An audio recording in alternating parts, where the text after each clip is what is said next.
Pam Santoro here in the beautiful Belmont Village Senior Living Community. They are hosting the Aging Well Workshop on March the 15th, which is a Thursday, from 3 to 5. And they are located at 4315 Johns Creek Parkway in Suwanee.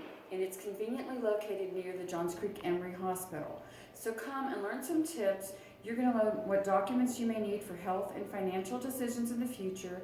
We'll have an elder care attorney talking about things that may help you put things in place for trusts and VA benefits. We'll talk about downsizing, how you can retrofit your house. If you need home care in your house or something retrofitted, those are all things that we're going to discuss. And then if you need anything else, we will point you in the right direction. So come tour this beautiful facility at Belmont Village Senior Living on March the 15th from 3 to 5. I'll see you there. Learn how to empower yourself and your parents.